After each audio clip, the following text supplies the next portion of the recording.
Welcome to this week's episode of DOSBite. Welcome back, DOSBite community. Now, in this week's episode, I want to talk about a little bit about what do you really need for a retro build. Now, for convenience, I got myself a laptop off eBay, and I decided that I wanted certain specs for that. I wanted a computer that was about sort of Windows 95, 98. And I basically went with a 98 with SE on it. It was just the best deal I got at the time. And it actually comes with, I think it's like a Celeron chip of some sort. It has a one gigabyte, megabyte RAM. And I think it has like a 20 or 40 gig hard drive. And that's a very convenient little computer and plays all the retro games that I want. But that's not what we're here. We want the ultimate build. Now, down the road at some point, get myself a 386 or a 486 and build myself a proper like DOS computer just to get that real retro feel. And I know many of you out there in the DOSBite community have already got one of them, but I decided to go with one of these. It's basically an old Packard Bell. You may be able to see it. And basically, that was the first computer that I ever bought with my own money. Well, what was inside it originally. And I got it, must be like 20 years ago now. And it's got a mixture of things inside it because basically I put two or three computers, merged them together to make the ultimate retro build basically for me. Now, just before we carry on, obviously it depends on what games you want to play, what era you want to play. But I knew I wanted to play a lot of like 98 era. Things like Need for Speed 2, Red Alert, maybe Age of Empire, things like Titanic, CivNet, and lots of sort of, mid-90s games really. And I didn't want anything too old because I was unsure if I could build it at the time. And also that was the equipment I just had laying about. So basically I ended up with a Celeron which runs at 1 gigahertz. I believe it has a 16 gigabyte hard drive, which is actually a hard drive I took from another computer.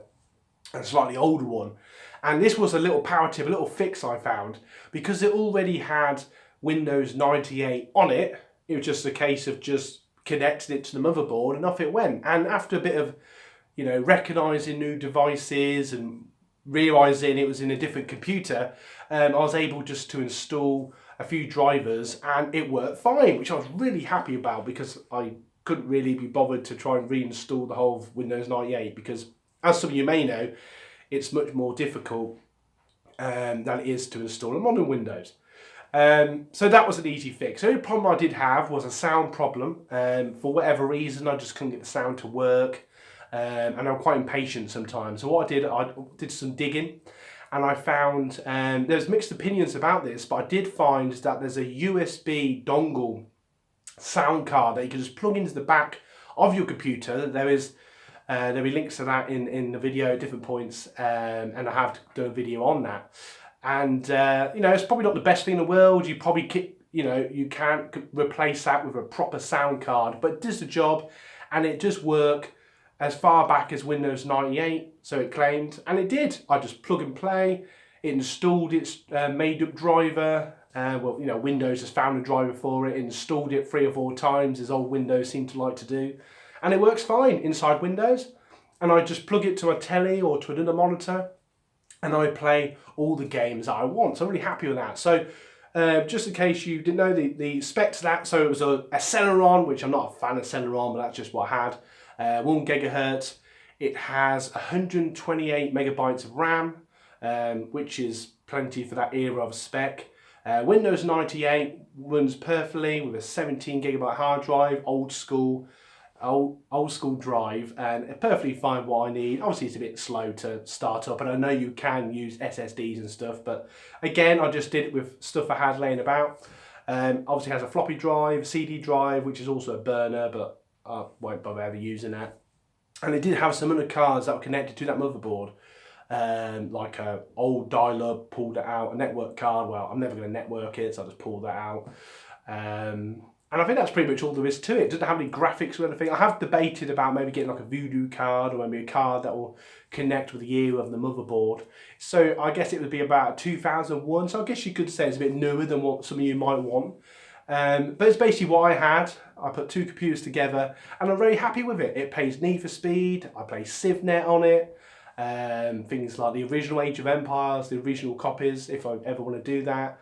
I've played the original Sims, the original Tomb Raider, you know, that sort of era of games, sort of mid-90s, late 90s, possibly even the early 2000s, I guess, if you throw Age of Empire in there. So that is the ultimate build for me. Now, what would be the ultimate build for you? Put the comments below.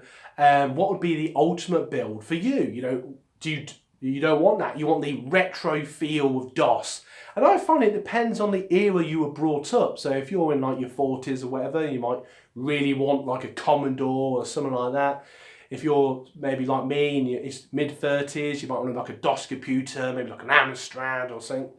Or maybe you just want an early PC. Or maybe, you know, if you're in your late 20s, maybe early 30s, you might want something like, you know, basically what I've got. I'm in my mid-30s, if you're trying to work out my age.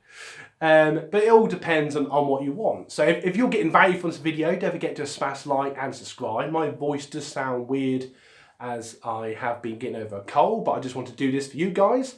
Big shout out to the DOSBite community over on Facebook. You can go and find them. We're over 70,000 members now, which is incredible. And obviously you can find us there. And don't forget to check out our merch and our affiliate links if you want to support the channel. But ultimately, if you got value from today's video, hit the like button, hit the subscribe button, and don't go anywhere because I'm going to leave you 2 end cards that will give you even more value, and hopefully I won't sound like I've got full-blown gout. So on that note, thank you so much for watching. I hope you found this interesting. And just before we carry on, are you working on a retro build? Put it in the comments below, and see you in the next video.